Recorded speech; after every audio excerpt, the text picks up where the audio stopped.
Армысыздар.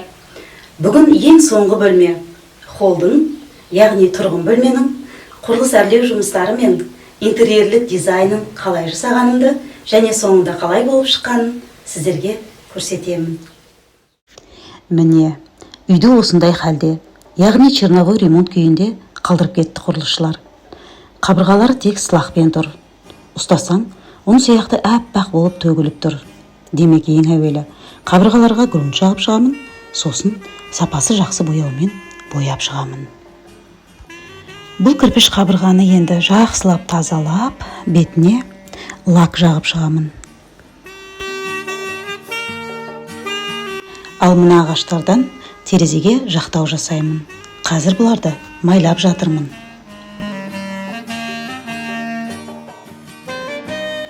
Мінеки, енді үстіне жылтыр лак жағамын.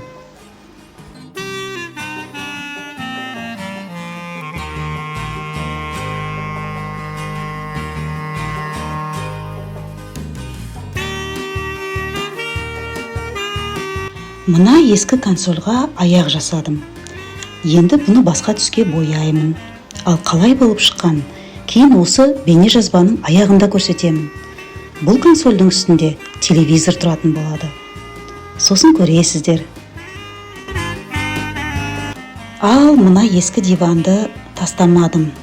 Себебі қазір жаңа диван сатып алуға ақша жоқ. Сондықтан бұны қазір басқа матаға, біркелкі түстегі матаға қаптаймын. Міне осы матамен.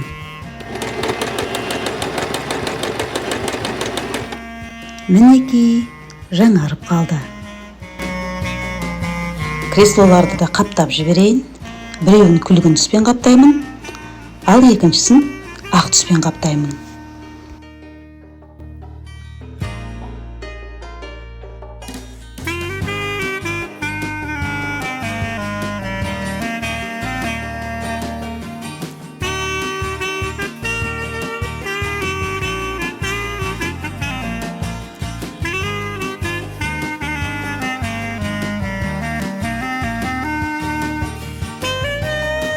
Күлгін түсті кресло осындай болды. Ендігі кезектегі креслоны әппақ жабумен қаптаймын. Бірінші осылай қолмен көктеп шығамын.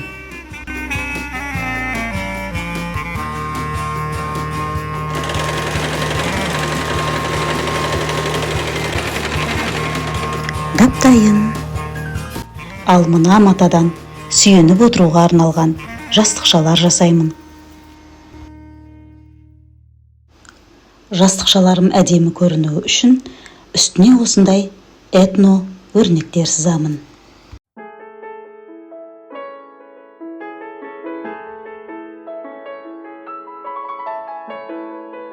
Міне, әне, тағы біреуі, төртіншісі, бесіншісі, ең әдемісі. Әп-әдемі шықты, я? Айтыңыздаршы. Арасында үзіліс жасап, далаға шығып, гүлдерімді суғарып, арам шөптерін тазалап, таза ауа жұтып қайтайын, сөйтейін. Енді перделерді де тігіп тастайын.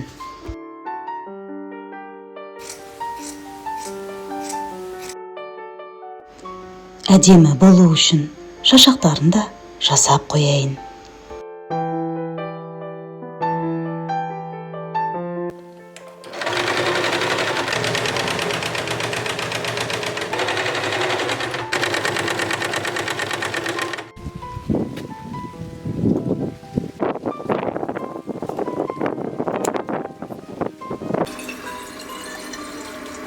Еңбегімнің жемісі, раушан гүлдің иісі қандай рахат.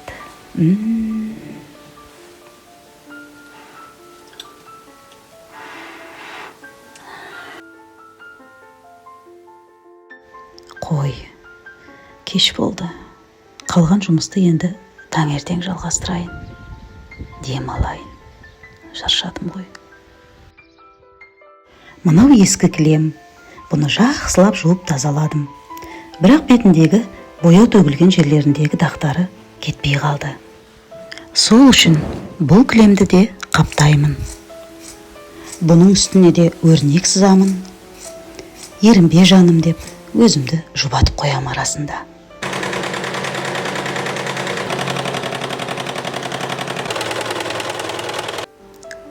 Әуелі ою өрнегімнің сұлбасын қағазға түсіріп алайын, сосын кілемнің қаптауына көшірмесін жасаймын. Міне мына бояулар текстильге арналған. Осы бояулармен өрнектерімді өрнектеп шығамын.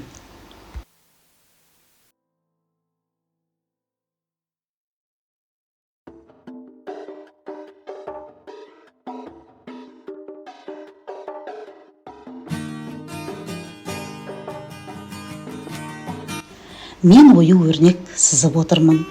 Көктемде гүлдеп қызып отырмын. Жүректен шыққан әр сызықты арманға толы із ғып отырмын.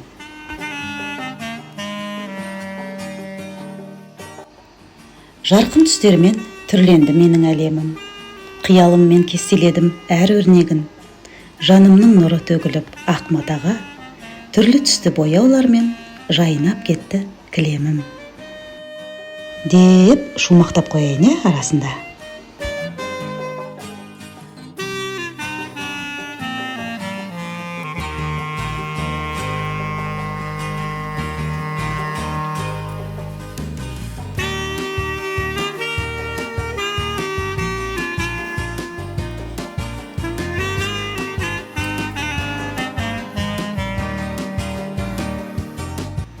Мына бір алдыңғы серден қалған құтқан маталар жатыр еді.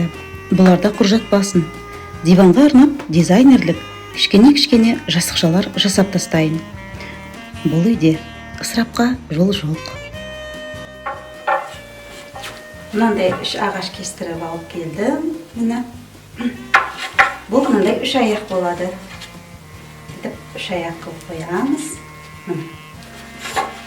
Соған дайындадым. Ой.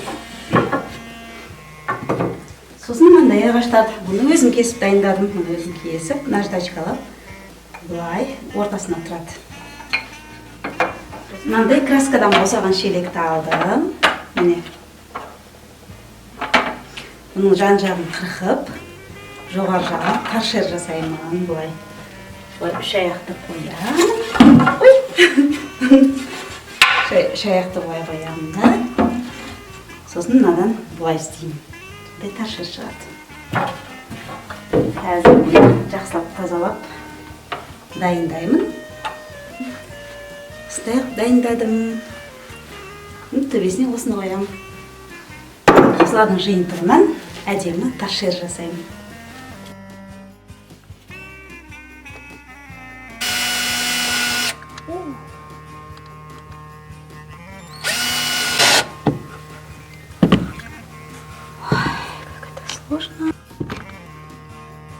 Таң атып келе жатыр. Құдайға шүкір. Бұл жеңіс таңы. Олай айтуымның себебі, жұмыстың бәрі аяқталды. Енді сіздерге бәрін көрсетемін. Еш құпиясыз, түгін қалдырмай, бәрін көрсетемін. Мінекей, басында осындай еді. Енді мынандай болды. Осындай сұрықсыз еді. Ал енді мынандай жарқын болды.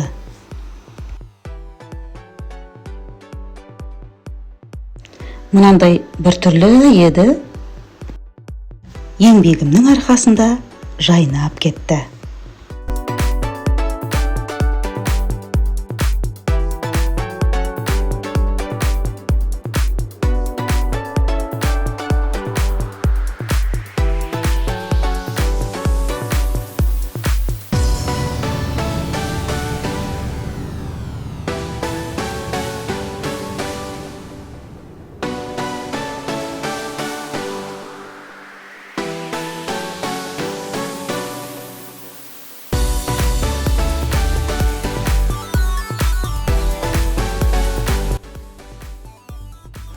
Өзіме осындай ұлттық нақышта киім тігіп алайын. Ақ көйлек пен ала шапан.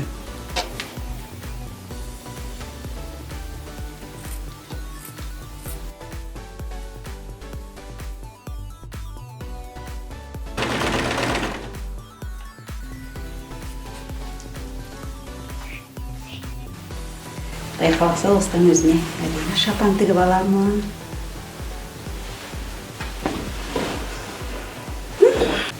Жарқын түсті. Терасамы? Ашамын мен.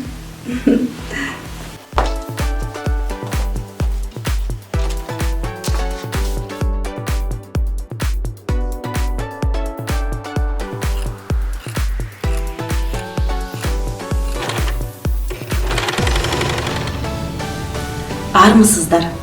Міне бүгін менің үйімнің әрлеу жұмыстары туралы үлкен жобамның ең соңғы бөлмесіне де келіп жеттік. Ал егер сіздер алдыңғы бөлмелердің әрлеу жұмыстарын және соңында қалай болып шыққанын әлі көрмеген болсаңыз, онда перейти на канал деген жерін басып, арнаға кіріп, плейлистін ашып қарасаңыз, дизайн және әрлеу жұмыстары деген плейлистте әр бөлменің әрлеу жұмыстары жеке-жеке жасалған.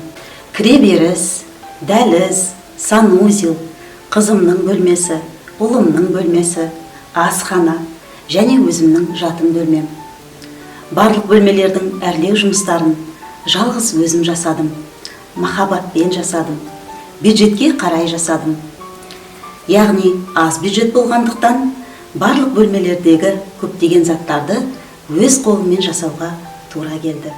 Осы бөлмеде де әрлеу сырлаудан бастап, перделерді де өзім тіктім. Карниздері де қолдан жасалған. Ескі диван креслоларды да қаптап, жастықшаларды да тігіп тастадым. Ескі кілемді де қаптап, оған өрнек сызып тастадым. Дизайн үшін тоғайдан қамыс теріп келіп, мына торшерді де өз қолыммен жасадым. Құдайға шүкір, әрлеу жұмыстары аяқталды. Енді асықпай отырып, бала кездегі арманымды іске асырамын. Яғни, сурет салуды бастаймын. Биыл жасым 50-ге толады. Әрі қарай өмірімді сурет салуға арнамақшымын. Әр салған картинамды өздеріңізге көрсетіп, сіздермен бірге салатын боламын. Яғни, қалған өмірімді жүрек қалауына арнаймын. Маған қолдау көрсеткендеріңізге, жылы пікірлеріңізге шын жүректен алғыс айтамын. Бұл әлі бастамасы ғана. Алда әлі талай қызықты жобалар мен идеялар бар. Подписаться батырмасын басып қойыңыз, қоңыраушасын да қосып қойыңыз. Сонда алдағы қызықты жобалар сізге бірінші болып көрінетін болады. Келесі кездескенше. Ал ендігі кезек қуану және тойлау.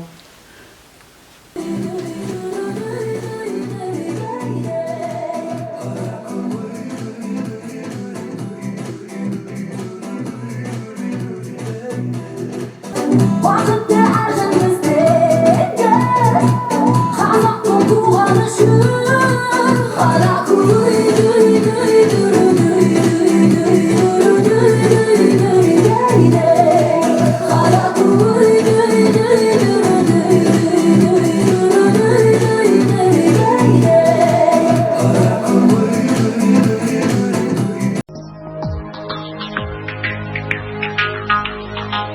Belecikler.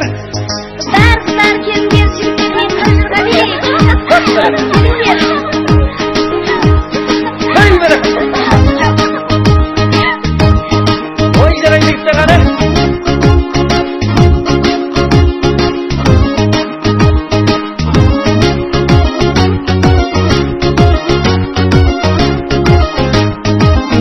Aferin.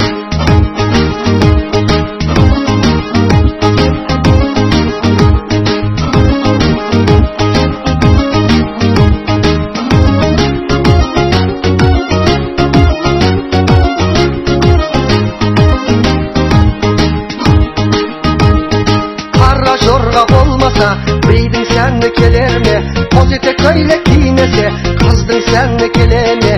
Алған екі жолдастар, біреуін шық той бастар, той дегенде дейді екен, домалайды қу бастар. Ал қалайық